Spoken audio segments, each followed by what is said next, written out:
A palavra do Senhor, no livro de Atos, ela diz o seguinte: mas recebereis o poder ao descer sobre vós o Espírito Santo de Deus, e aí vocês vão ser as minhas testemunhas, aqui em Jerusalém, na Samaria, na Judéia e até os confins da terra.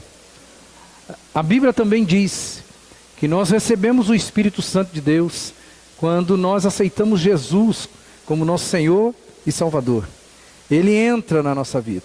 Eu quero crer que todos aqui presentes, ou pelo menos a maioria absoluta dos presentes aqui, já passaram por essa experiência de receberem Jesus no coração, de um dia abrirem o coração para Cristo e deixar Ele entrar na vida, e deixar Ele começar a comandar a vida. Pois é, se você já passou por essa experiência de entregar a sua vida para o Senhor, a Bíblia diz que você vai receber poder, porque o Espírito Santo de Deus está em você, porque Ele já desceu na sua vida, e aí você vai ser minhas testemunhas, diz o Senhor Jesus. Vocês vão ser as minhas testemunhas, aqui em Jerusalém, na Samaria, na Judéia, e vocês vão até os confins da terra, movidos por isso, por essa palavra de Jesus. Aqueles discípulos que logo em seguida vão ver Jesus subir aos céus, aqueles discípulos trazem consigo no coração a ideia de que eles têm uma missão dada por Jesus, porque Jesus disse para eles: agora vocês vão ser as minhas testemunhas, vocês vão dizer acerca de mim, vocês vão dizer que vocês me viram, que vocês me ouviram, e vão falar para as pessoas aquilo que vocês viram, aquilo que vocês ouviram de mim. Vocês vão ser minhas testemunhas, e vocês vão ser minhas testemunhas aqui, lá, acolá e até aonde você conseguir ir. Isso nós chamamos de missão. Missão do cristianismo, missão do evangelho, missão dada por Jesus. Mas é fato, irmão, é fato que nem toda a igreja ainda percebeu que está em missão. Nem toda a igreja percebeu que de fato recai sobre ele ou sobre você a mesma palavra que foi dada aos apóstolos: vocês vão ser as minhas testemunhas, aqui em Araçatuba, no estado de São Paulo, no Brasil inteiro e no mundo inteiro. Se você fizer uma análise da sua vida, você vai descobrir se você está nessa missão ou não. Se você olhar para você mesmo como cristão, você vai descobrir se você entendeu a missão que Cristo te deu, e se você está cumprindo essa missão. Muitos de nós, infelizmente, ainda não estamos cumprindo essa missão. É por isso que a premissa hoje, é por isso que o título da mensagem hoje, ela é pertinente, porque ela diz assim: fora da missão, por causa da falta de visão. Talvez você ainda não esteja na missão dada por Cristo, porque você ainda não enxergou alguma coisa, você ainda não viu algo importante, especial. E eu quero hoje trazer para você aqui a experiência de uma pessoa, de uma narrativa bíblica, a experiência de Isaías. Abra sua Bíblia comigo, Isaías capítulo 6, os versos 1 até o 8. Isaías 6, de 1 a 8. Se você tem alguém do seu lado precisando de uma Bíblia, por favor, compartilhe sua Bíblia nesse instante, dá uma olhadinha ao seu redor, veja se tem alguém que precisa. Isaías capítulo 6, nos versos 1 até o 8. Eu vou fazer essa leitura, e eu gostaria que você prestasse atenção nessa leitura. Ela está aqui. Para você que de repente não tem uma Bíblia na mão, eu trouxe ela para você. Diz assim a palavra do Senhor: no ano em que o rei Uzias morreu, eu vi o Senhor assentado num trono alto e exaltado, e a aba da sua veste enchia o templo. Acima dele estavam serafins, cada um deles tinha 6 asas, com 2 cobriam o rosto, com 2 cobriam os pés, e com 2 voavam. E proclamavam uns aos outros: Santo, Santo, Santo é o Senhor dos exércitos, a terra inteira está cheia da sua glória. Ao som das suas vozes, os batentes das portas tremeram, e o templo ficou cheio de fumaça. Então gritei: ai de mim, estou perdido, pois sou um homem de lábios impuros, e vivo no meio de um povo de lábios impuros. E os meus olhos viram o Rei, o Senhor dos Exércitos. Logo, um dos serafins voou até mim, trazendo uma brasa viva que havia tirado do altar com uma tenaz. Com ela, tocou a minha boca e disse: veja, isso tocou os seus lábios. Por isso, a sua culpa será removida e o seu pecado será perdoado. Então, ouvi a voz do Senhor conclamando: quem enviarei? Quem irá por nós? E eu respondi: eis-me aqui, envia-me. Palavra do Senhor. Encontro de Isaías com o seu Deus. O texto aqui, eu coloco em amarelo aqui para você perceber as três grandes partes e as três principais partes desse texto. Em primeiro lugar, você vai ver que Isaías disse, ele dá uma data no início, mas a data não é tão importante assim. O que é importante é o que aconteceu com ele. Ele disse: eu vi o Senhor assentado num alto e sublime trono. Eu vi o Senhor. Guarda isso no seu coração. A segunda parte importante, ele disse, logo depois de ver Jesus, ou de ver o seu Deus, ele disse: então gritei: ai de mim, estou perdido, pois sou um homem de lábios impuros, e vivo no meio de um povo de lábios impuros. E a terceira parte desse texto, tão importante quanto, é o final, quando se diz: então eu ouvi a voz do Senhor conclamando: quem enviarei? Quem irá por nós? E eu respondi: eis-me aqui, envia-me. Eu fiz isso, eu destaquei em amarelo as três principais partes, para você perceber que aqui existe de fato mesmo uma sequência de acontecimentos. Eu disse para você que no início, que Deus já nos capacitou, Deus já nos chamou, Deus já nos disse que nós deveríamos entrar numa missão.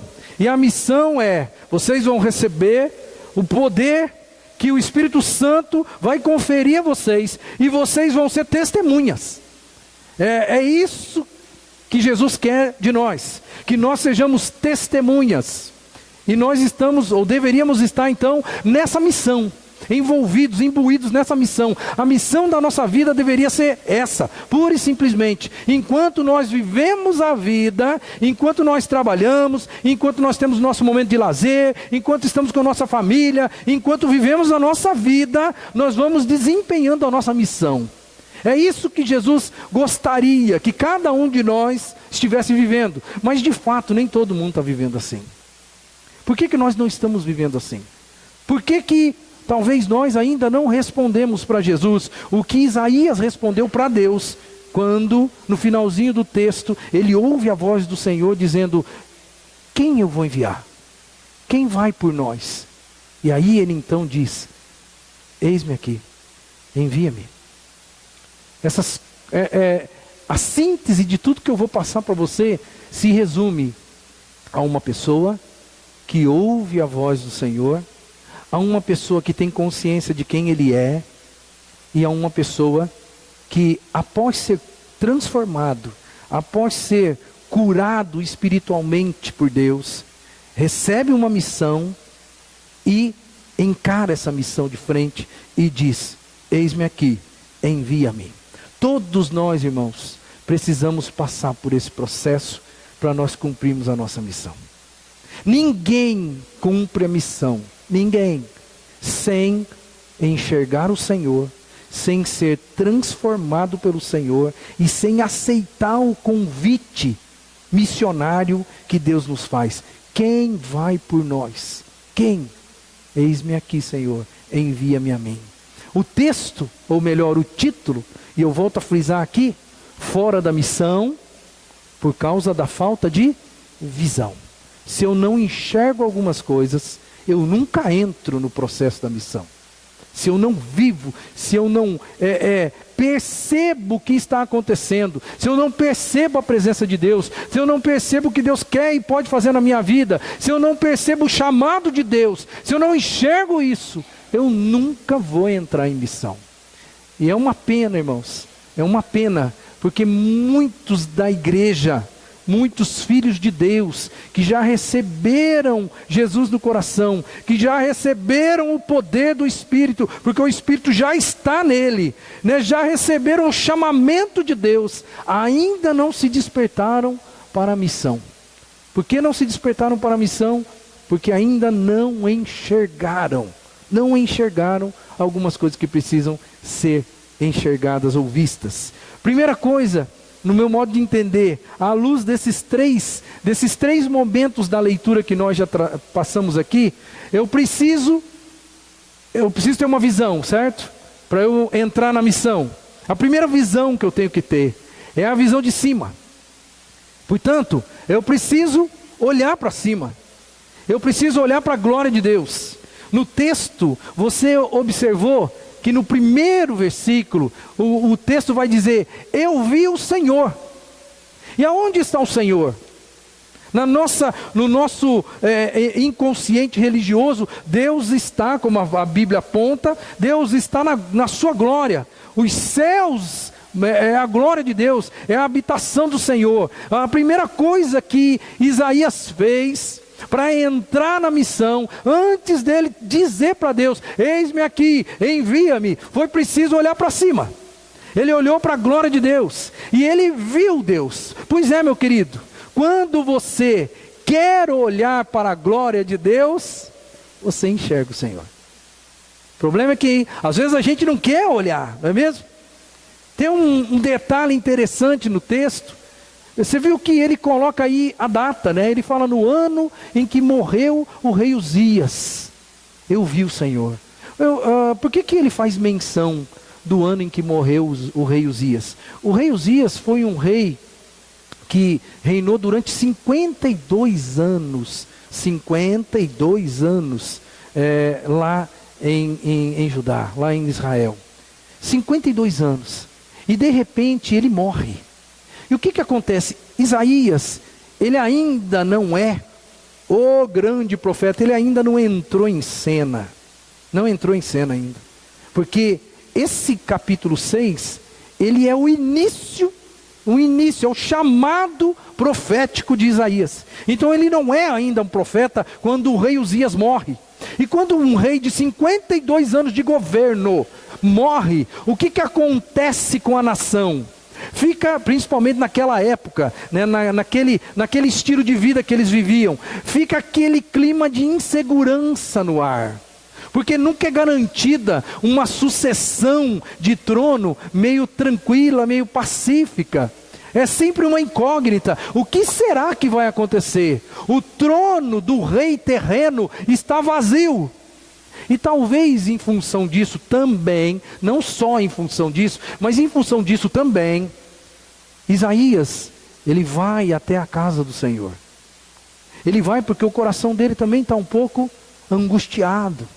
E agora nós estamos sem rei, estamos sem direcionamento. Como que vai ser? Será que o sucessor vai ser o filho? Será que alguém vai dar um golpe de estado? O coração de Isaías provavelmente estava um pouco inquieto. E quando nós estamos com o coração inquieto, o que nós fazemos? Nós buscamos o Senhor. E quando nós buscamos o Senhor, nós o encontramos. Foi isso que aconteceu com ele. A primeira coisa que Isaías fez, antes de aceitar a missão dele, foi olhar para cima. E aí ele consegue enxergar, irmão, a glória de Deus.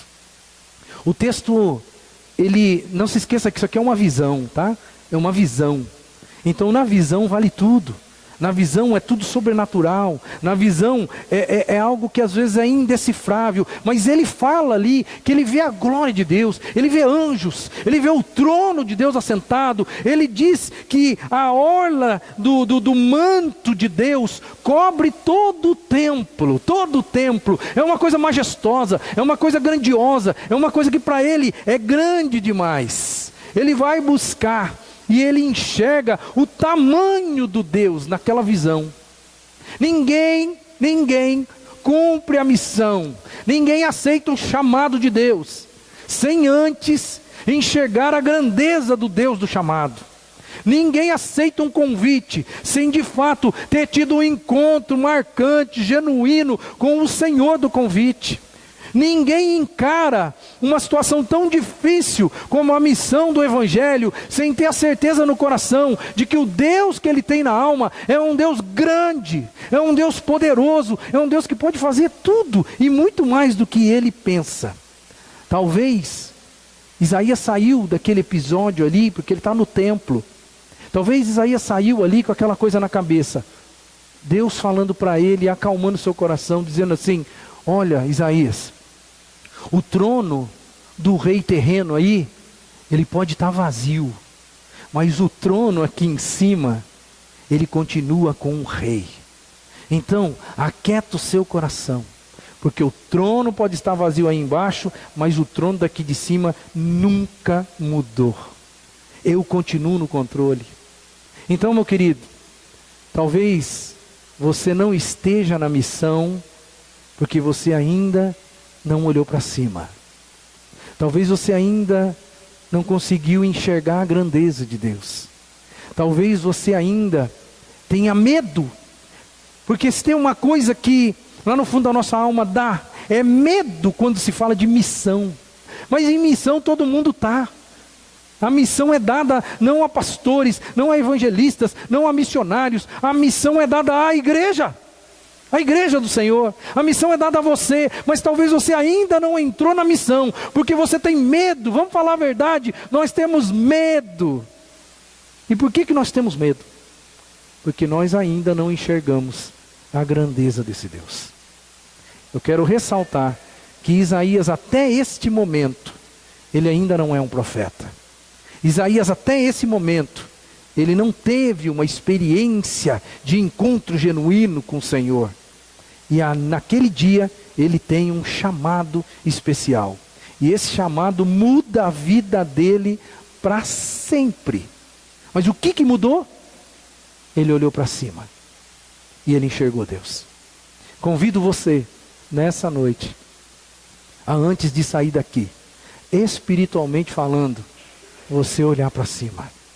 E você enxergar, querido, o tamanho do seu Deus, a glória do seu Deus, a majestade do seu Deus, o poder do seu Deus.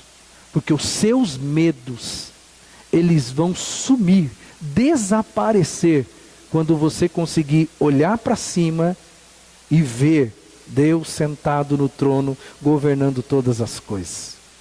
Mas além de olhar para cima, Isaías olha também para dentro. Ele olha para dentro de si.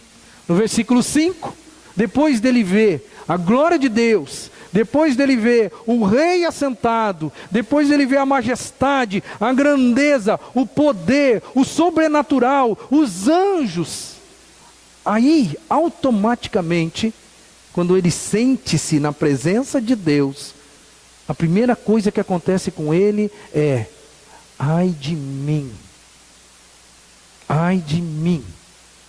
Ele olha para dentro, ele vê quem ele é.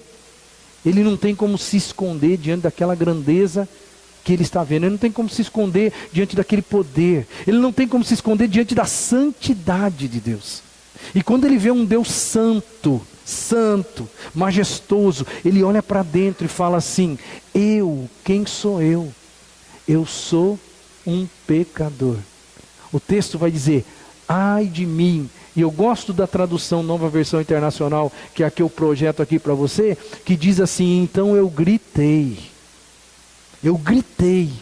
ai de mim, eu estou perdido, pois eu sou um homem de lábios impuro. Ou seja, quando eu olho para cima e enxergo Deus, aí não tem como eu não olhar para dentro de mim, e não tem como eu não enxergar a minha condição diante desse Deus. Foi isso que aconteceu com Isaías. Ele enxerga a condição real da vida dele. Ele começa a perceber quem ele é, que ele é muito pequeno, Ele começa a perceber a finitude dele, no sentido de que a vida dele é muito curta. Ele começa a perceber que ele é um homem pecador, que ele precisa de transformação, ele precisa de graça. Ele começa a perceber, provavelmente ele vai ter medo dessa visão. E quando eu digo medo, é medo mesmo, porque no Velho Testamento existia a ideia clássica de que todo mundo que via a Deus, essa pessoa morreria, porque a glória de Deus não se vê. Você se lembra de Moisés, quando ele subia no monte e dizia para as pessoas: vocês fiquem aqui embaixo, vocês não vão conseguir enxergar a glória de Deus. E aí quando ele mesmo diz para Deus: Senhor, deixe-me que eu veja a tua glória, Deus disse para ele: você não pode me ver. O máximo que eu vou deixar é você me ver de costas. É o máximo, e ver por uma frestinha da rocha. É só isso que você vai conseguir.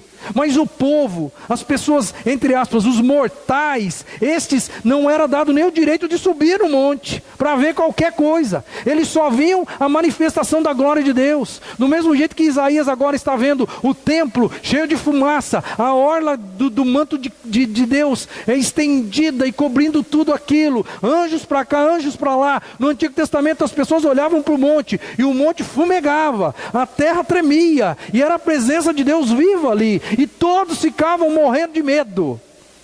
E Isaías não ficou diferente. Ele tremeu diante do Senhor.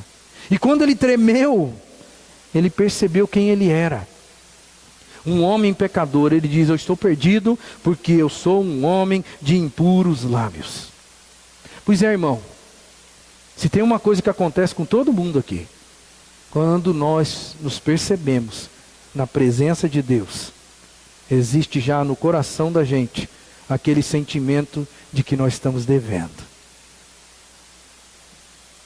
Eu nunca me esqueço de que lá em Maringá, uma vez teve um show evangélico.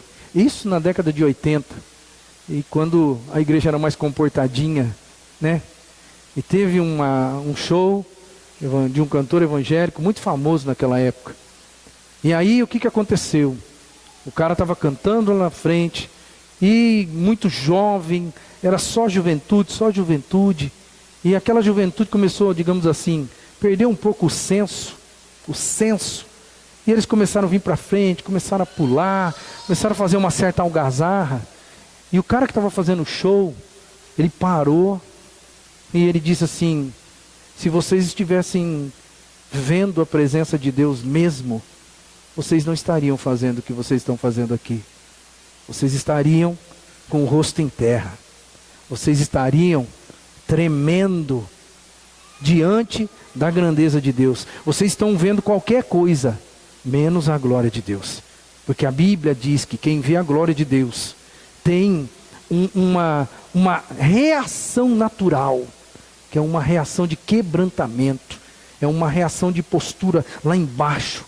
Não é uma reação de auê, não é de ai, Deus está aqui, que beleza. Não, você não encontra esse tipo de procedimento na palavra. Quando as pessoas têm um encontro com Deus, seja no Novo Testamento, seja no Velho Testamento, essas pessoas, elas se derramam na presença. E Isaías não é diferente. Ele chega, olha para cima, e ao olhar para cima, ele é obrigado a olhar para dentro.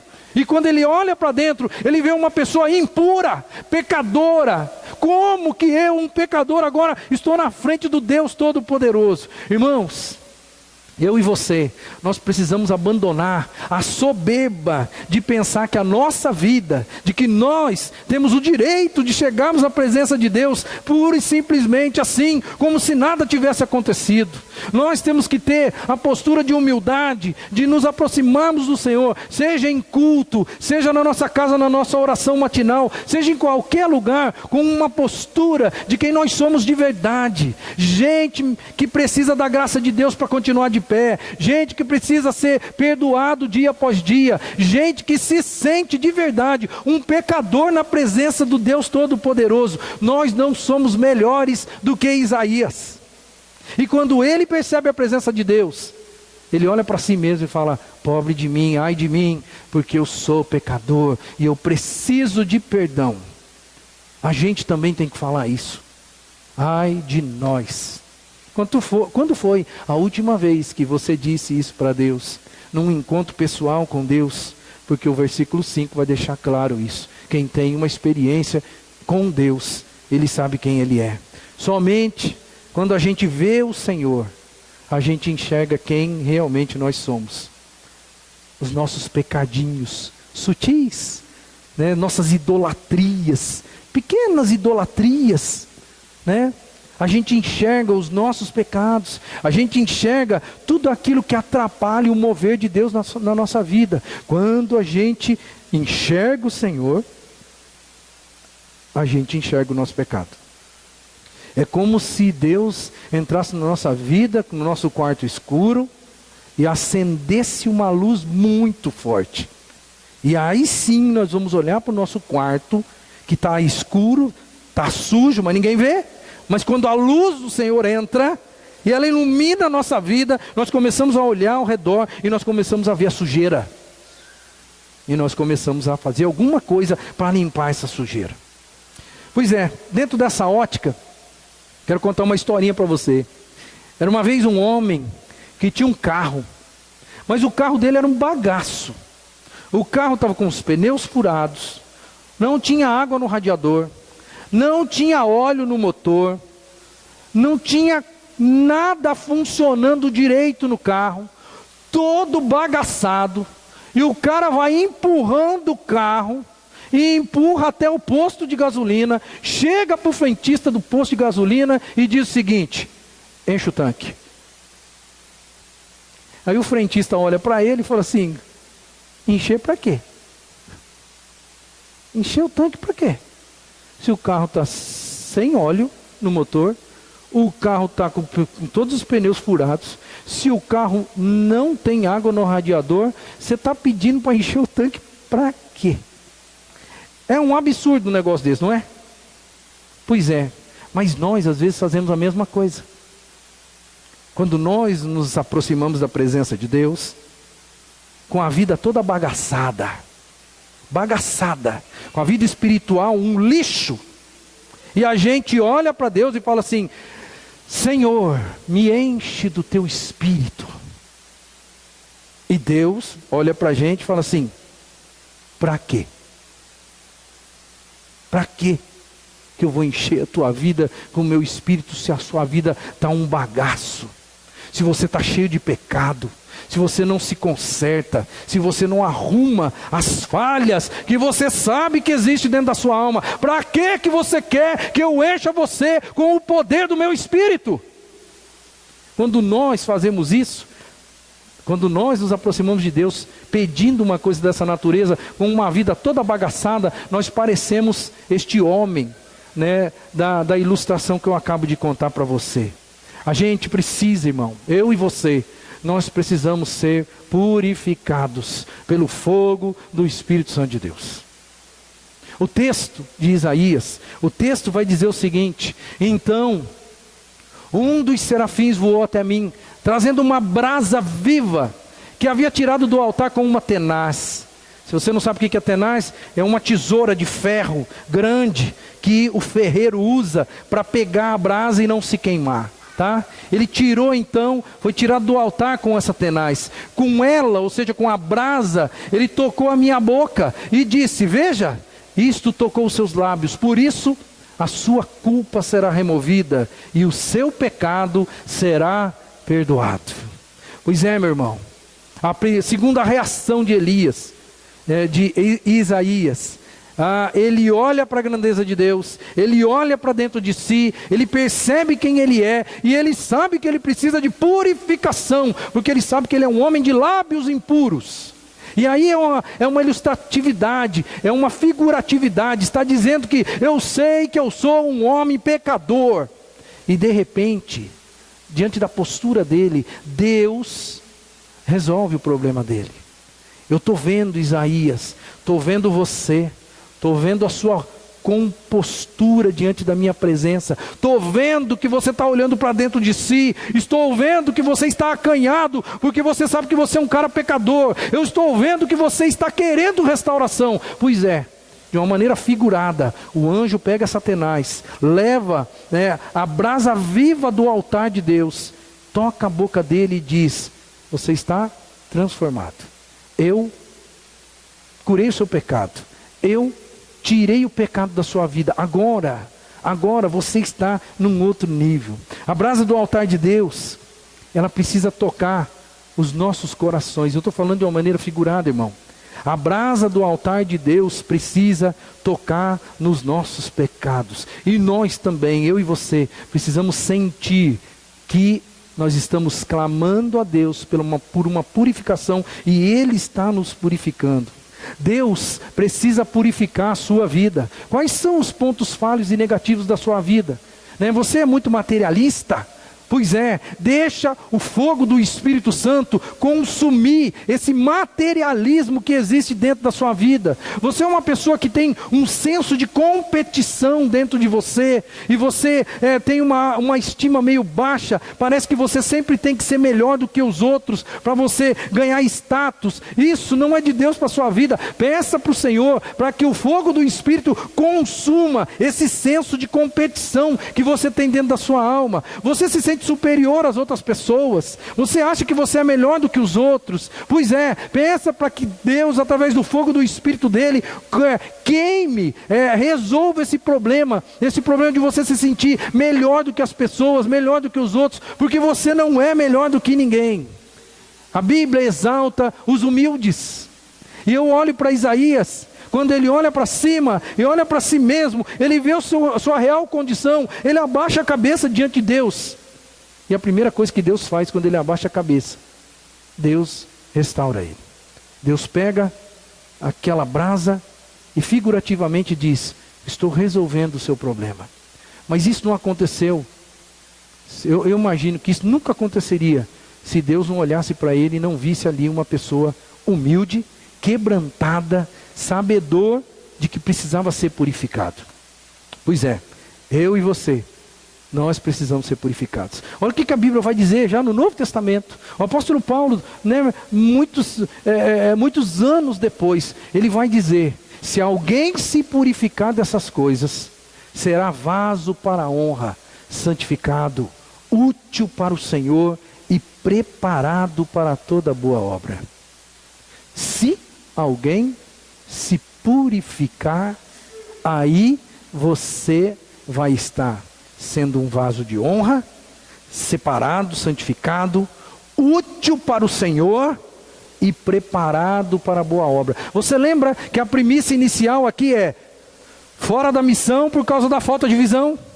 Lembra que o que eu quero, aonde eu quero chegar é: você está cumprindo sua missão, você está fazendo o que Deus espera de você. Pois é, muitos não estão cumprindo a sua missão.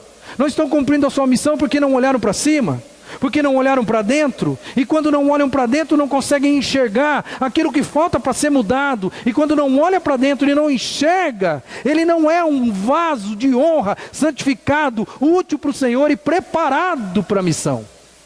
É por isso que muita gente está estagnada na igreja, está estagnada porque não olhou para cima, e porque consequentemente após olhar para cima, foi obrigado a olhar para dentro, obrigado, e quando olha para dentro, enxerga a impureza, enxerga o pecado. Tem muitos crentes que estão sentados e não conseguem olhar para dentro de si, e acham que está tudo bem, que está tudo certo, que eles estão cumprindo a missão, e estão nada.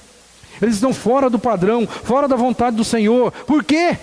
Estão fora da missão porque não tiveram a visão da glória de Deus, e porque não tiveram a visão da glória de Deus, não conseguiram olhar para dentro de si mesmo. É uma coisa natural. Isso não acontece natural espiritualmente falando, é claro. Isso não acontece ao léu.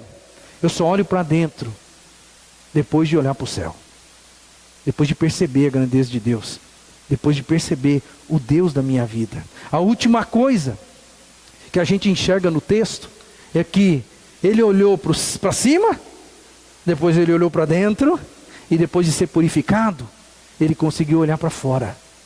Ele conseguiu olhar na horizontal. Ele conseguiu enxergar um mundo perdido. Porque o texto vai dizer: então, depois de olhar para cima, então, depois de olhar para dentro, então eu vi ou ouvi a voz do Senhor. Depois de olhar para cima, Depois de olhar para dentro, eu ouço novamente a voz do Senhor. E aí Deus vai me dizer: quem eu vou enviar? Quem vai por nós, diz a palavra. E eu respondi: eu estou aqui, envia-me. Depois de olhar para cima, depois de olhar para dentro, ele consegue olhar para o mundo perdido. Mas Deus abriu o horizonte dele dizendo: quem vai? Quem vai entrar na missão? Quem vai fazer a obra? Aí sim. Pois é, quando eu olho para a glória, quando eu olho para mim, eu reconheço em primeiro lugar quem é Deus. Não se esqueça, ele viu a grandeza de Deus, ele viu todo aquele sobrenatural divino. Aí ele olha para si mesmo, ele adora o Senhor, ele é transformado pelo Senhor. E aí ele resolve fazer uma coisa que muitos crentes ainda não resolveram fazer: obedecer à missão e o mandato de Jesus. Muitos crentes ainda não fizeram isso. Muitos crentes estão na igreja, mas fora da missão. Fora da missão. Se você pegar a sua vida, você vai descobrir se você está dentro da missão ou não. Se você olhar para a sua vida, você vai ver quantas pessoas se aproximaram do reino em função da sua vida. Qual é a resposta que você vai dar ao Senhor quando Ele nos chamar de volta e dizer assim: presta conta da tua mordomia.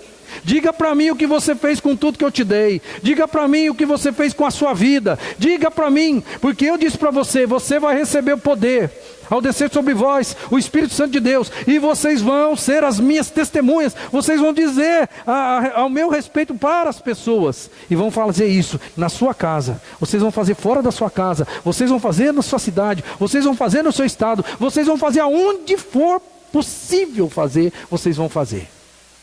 Um dia o Senhor vai trazer a gente assim e vai dizer: presta conta da tua vida para mim.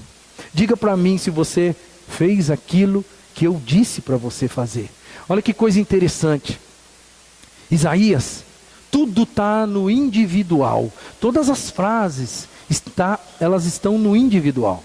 Ele diz assim: eu vi o Senhor. Experiência individual.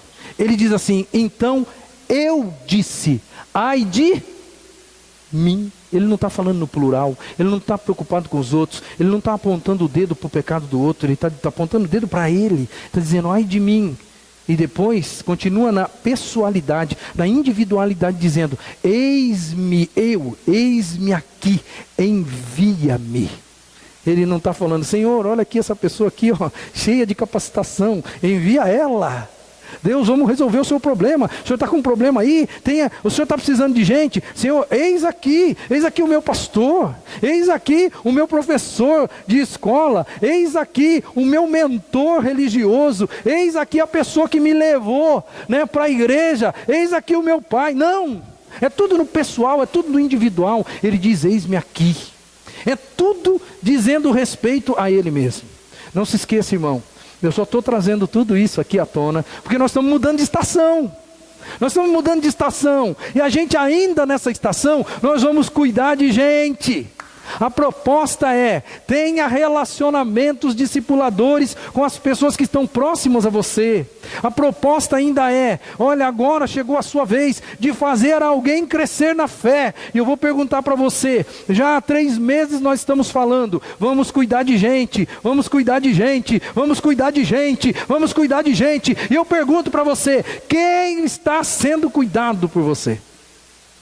Você está vendo que você não está ligado naquilo que Deus está falando para nós. A gente sai daqui falando: nossa, o culto foi maravilhoso, Deus falou comigo, que glória, como foi bom, tal, mas nada está mudando.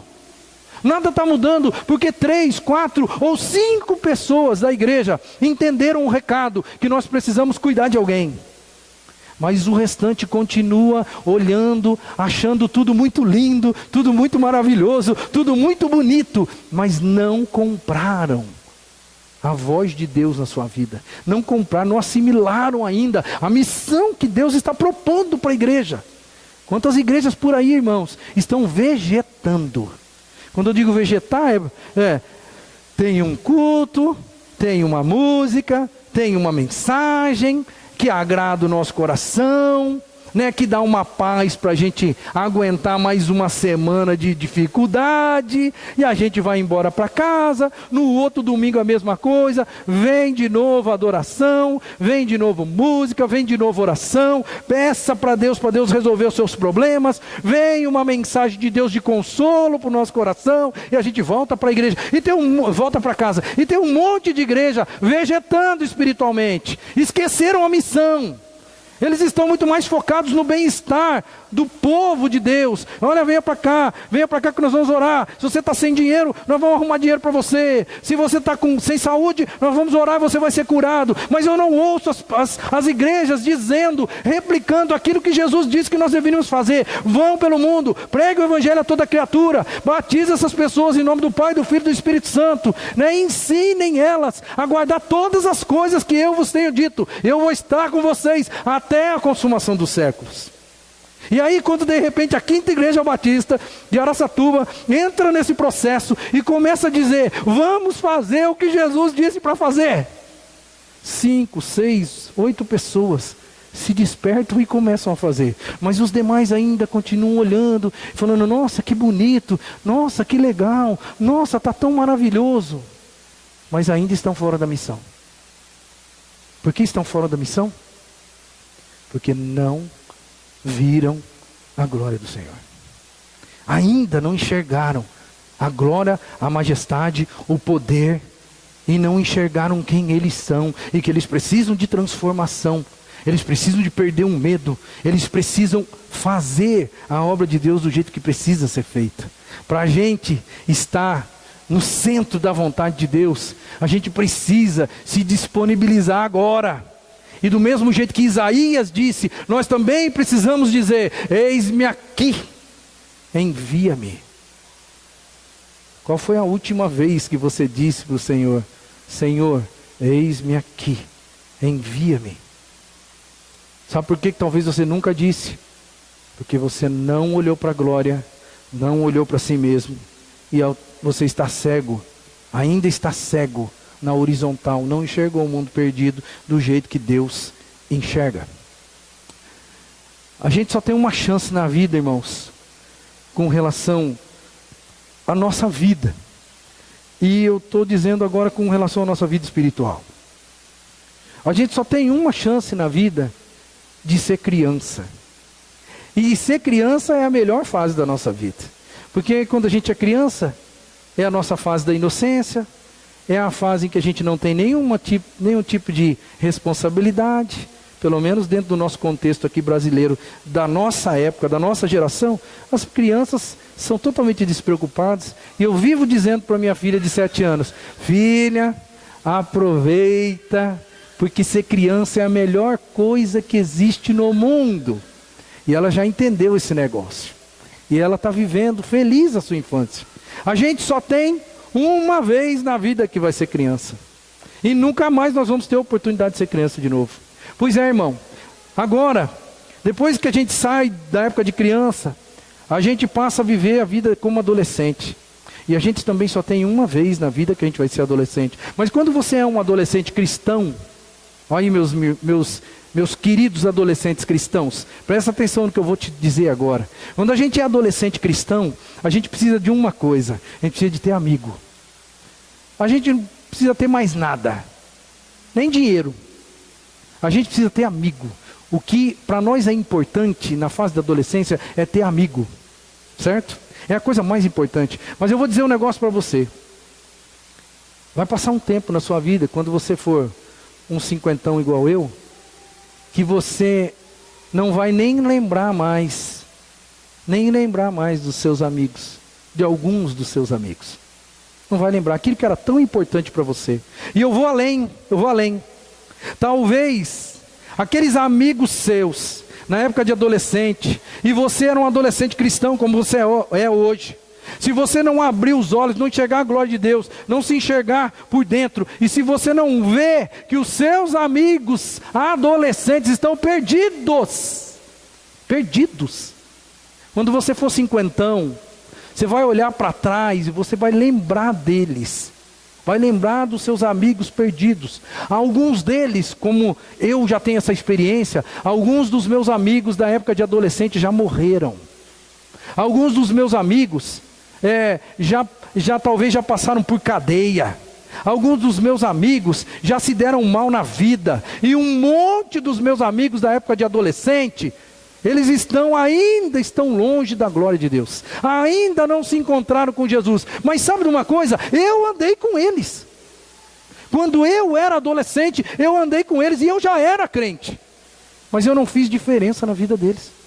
Eu me lembro muito bem de até alguns nomes. Eu tive a graça de estudar com pessoas do primeiro ano do primário até o 8º ano do primário. E algumas pessoas ali eu lembro de nome até hoje. E alguns deles continuam perdidos. Eu era crente, mas eu nunca levei ninguém a Jesus. Eu levava à igreja. Olha só, eu levava à igreja, mas eu não consegui levar a Jesus.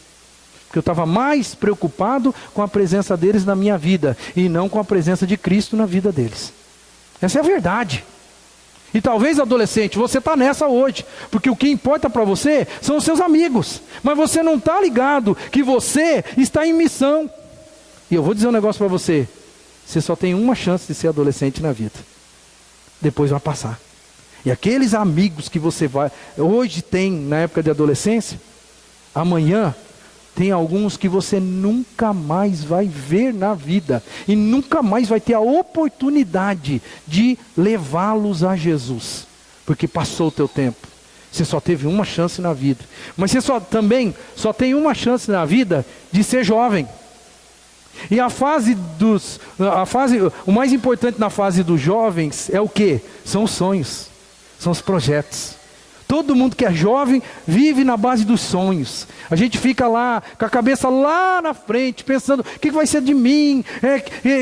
Que faculdade eu vou fazer? Que emprego eu vou ter? Será que eu vou ter uma namorada? Será que eu vou ter um namorado? Será que eu vou casar? Será que eu não vou casar? Será que eu vou morar aqui? Será que eu vou morar em outra cidade? É a fase dos sonhos, você vive sonhando. E eu quero dizer para você: será que os sonhos que você tem hoje são os sonhos que Deus tem para a sua vida como jovem? Será? Você já pesou isso na balança? Quem olha para o céu e vê a glória de Deus, Deus fala com ele, e Deus fala: olha, os seus sonhos talvez não sejam os sonhos que eu tenho para você. Você pensa que eu sonhava ser pastor com 17 anos, com 18 anos, com 22 anos? Aqui, de jeito nenhum.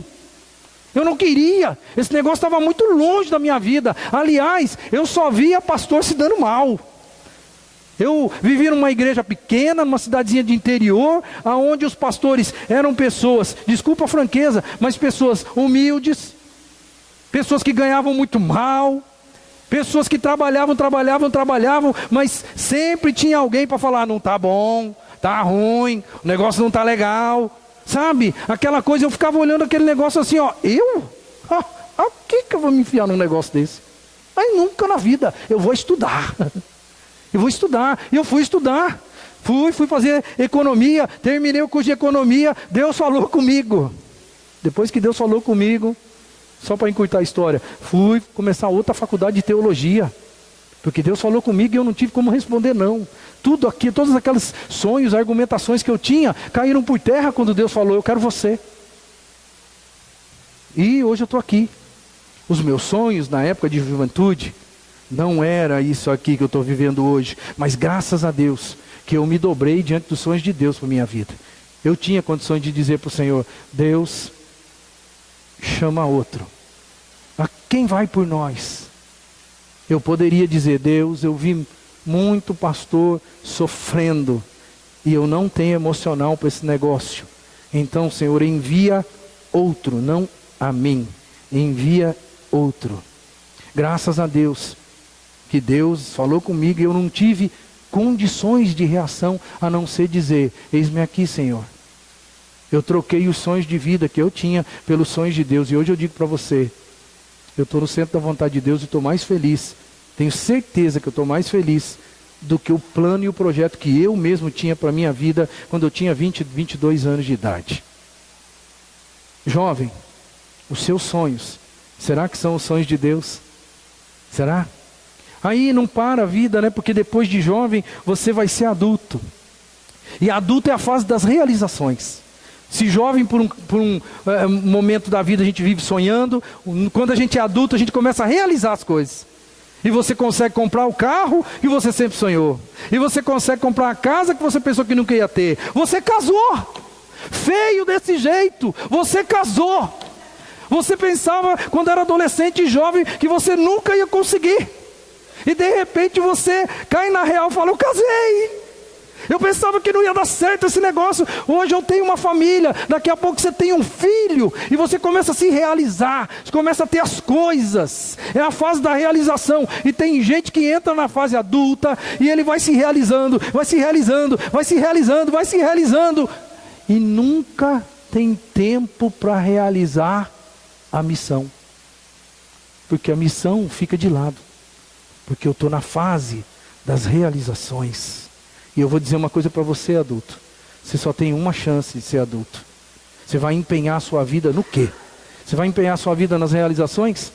Pode empenhar. Mas vai chegar um dia. Vai chegar um dia que você vai ficar velho.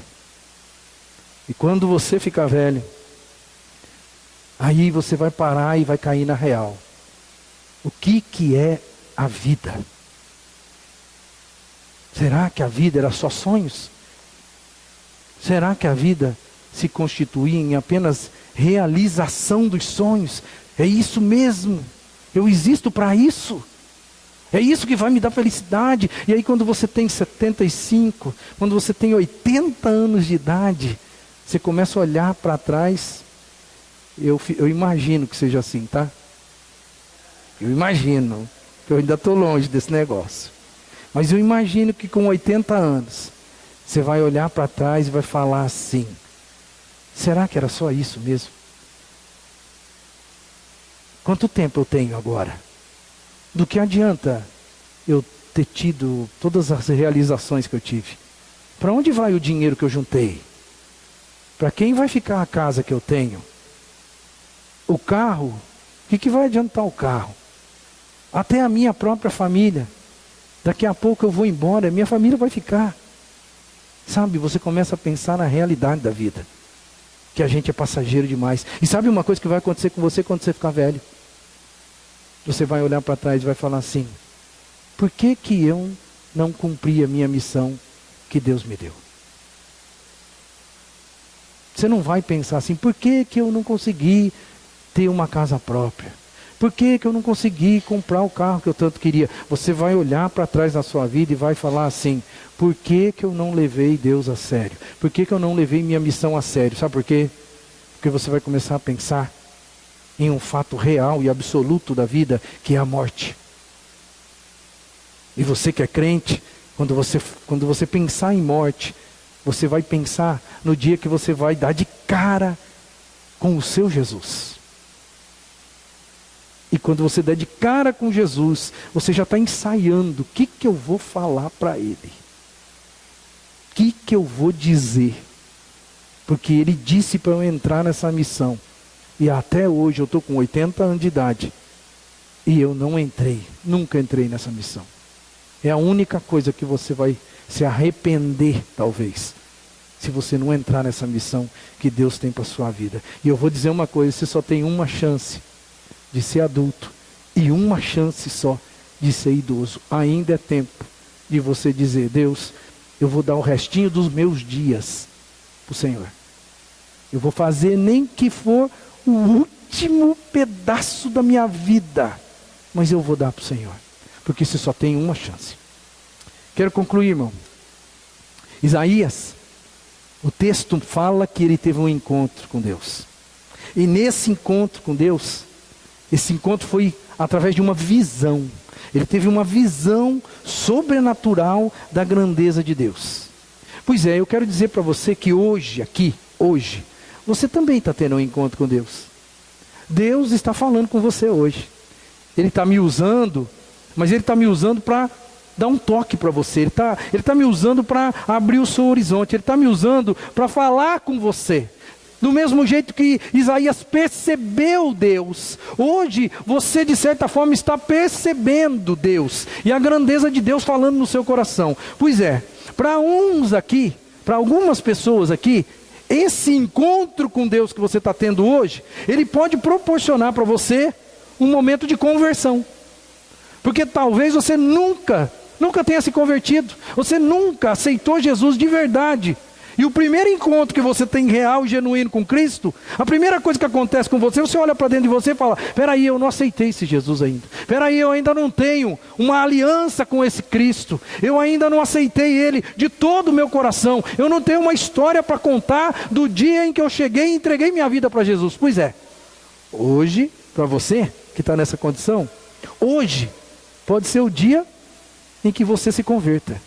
O dia em que você tem a visão da glória de Deus. Deus fala com você e você entrega a vida para o Senhor.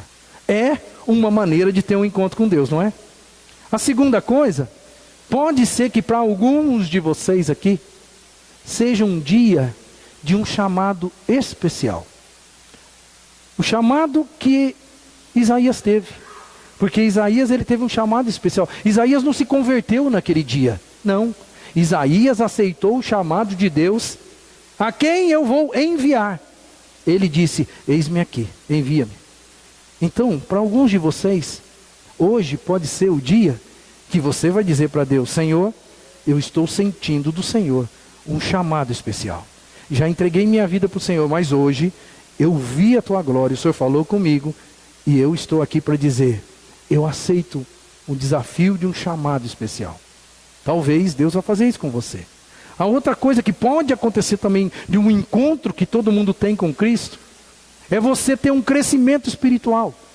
É você já ter se convertido, é você estar num patamar espiritual, e Deus de repente, hoje, através de uma mensagem como essa, dizer para você: ei, está na hora de você subir um degrau. Está na hora de você avançar um pouco mais. E você de repente dizer para o Senhor: eis-me aqui. Eu quero subir um degrau a mais.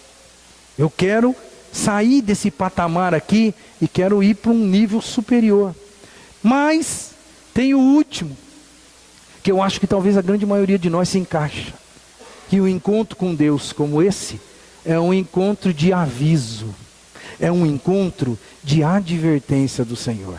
Do tipo: ei, acorda, porque você ainda está fora da missão.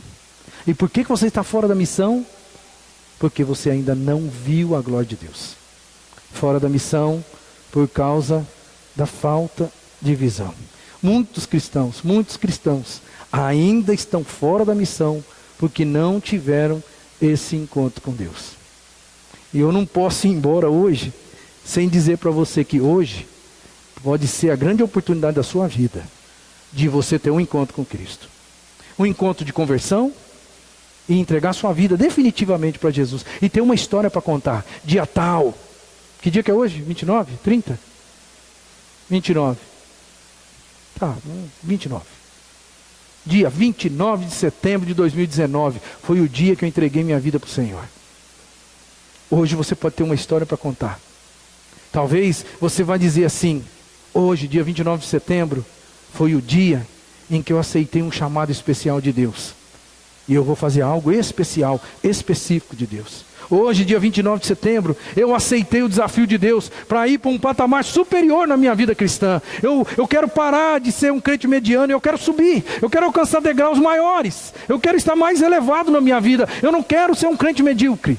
Talvez você vá ter essa história para contar. Ou talvez você vai poder dizer assim: dia 29 de setembro, foi o dia em que de verdade eu ouvi uma advertência do Senhor e resolvi olhar para o céu, resolvi olhar para mim e resolvi olhar para a seara. E quando Deus falou: quem que eu vou enviar? Eu vou dizer: eis-me aqui, Senhor, eu quero ir. Eu quero ir tomar conta da minha família, eu quero ir tomar conta dos meus amigos, eu quero ir tomar conta de quem o Senhor colocou por perto de mim. Eu quero fazer a vontade do Senhor na minha vida. Quero orar por você. E quero fazer esse apelo para você. Enquanto a gente vai cantar uma canção, eu quero fazer o apelo para você. para você fazer alguma coisa na sua vida com esse encontro que você está tendo com Deus hoje. O que você quer fazer? Você quer entregar sua vida para Jesus? Eu queria que você, que quer entregar sua vida para Jesus, venha aqui à frente. Eu quero orar com você. O que mais que você quer fazer? Você já entregou a vida para Jesus, mas agora você está sentindo de Deus, que Deus está chamando você para um chamado específico, especial. Você quer aceitar esse convite? Venha para frente. Venha para cá, eu quero orar com você. Você quer subir um degrau? Deus está falando para você aí, ó. Você precisa subir um degrau na sua vida espiritual. Você quer subir? Vem para frente. Ou, se você apenas foi advertido por Deus hoje, mas você quer fazer com que essa advertência tenha sentido na sua vida e você quer mudança, se você quer, vem na frente. Eu quero orar com você aqui enquanto a gente canta essa canção. Vamos ficar em pé e vamos cantar essa canção maravilhosa. Tua voz escuto a convocar-me. E enquanto isso você pode vir à frente em nome de Jesus.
Eu já tenho aqui 4 pessoas que tiveram coragem de sair do lugar e vir para frente.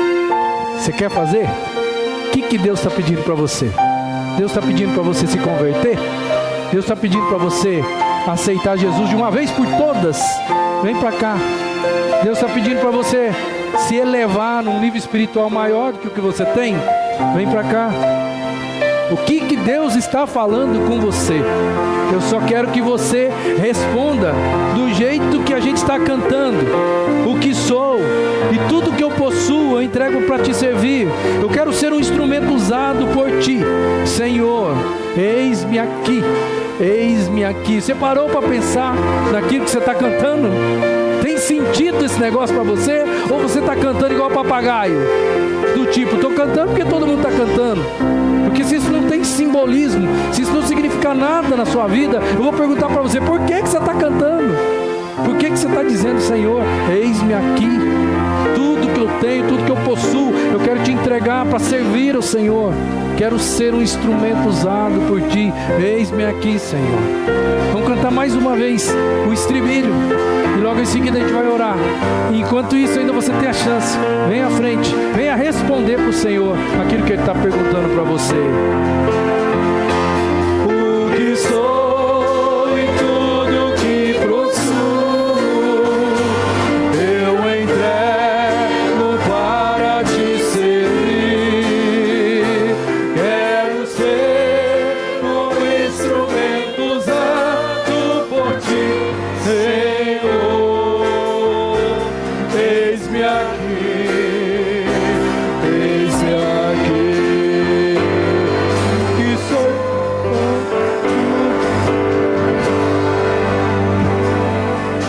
Vamos orar, vamos pedir a Deus pela vida dos nossos irmãos.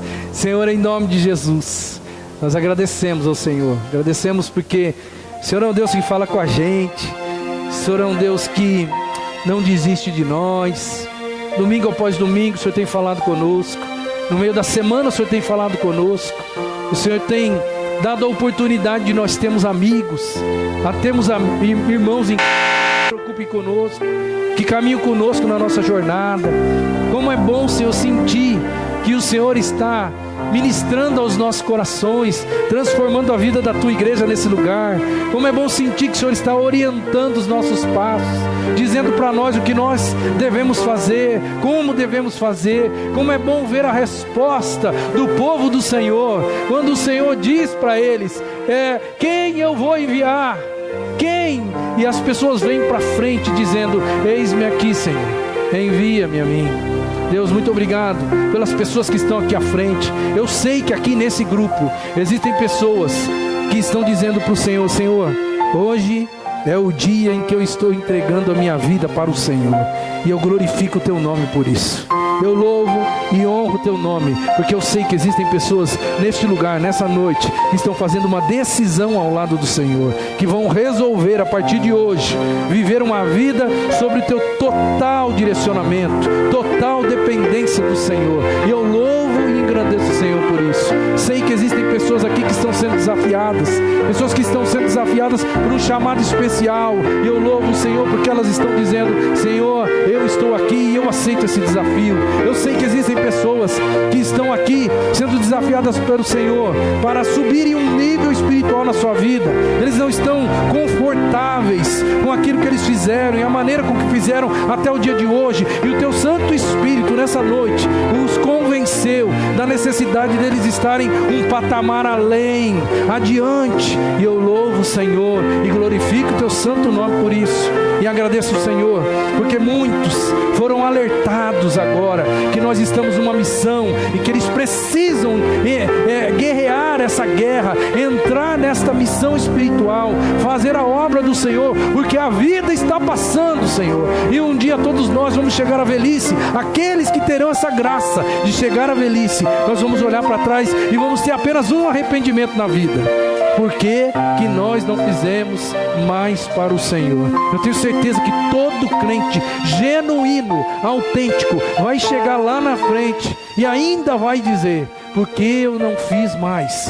Deus, eu agradeço o Senhor porque o Senhor nos alertou nessa noite. E eu sei que muitos que estão aqui à frente hoje estão dizendo para o Senhor, Senhor, eu quero reassumir, eu quero me reanimar, e eu quero voltar para as trincheiras, eu quero ser um instrumento usado por Ti, como eu cantei. Senhor, em nome de Jesus, que a glória do Senhor seja manifesta nesse lugar, e que as pessoas possam voltar para casa com aquele sentimento na alma, de que ouviram a Tua voz e que responderam de alguma forma aquilo que o Senhor os questionou. Em nome e por amor ao Teu amado Filho Jesus, é nele e por Ele que nós oramos. Amém e amém e amém. Deus abençoe, meus irmãos. Os irmãos podem se assentar.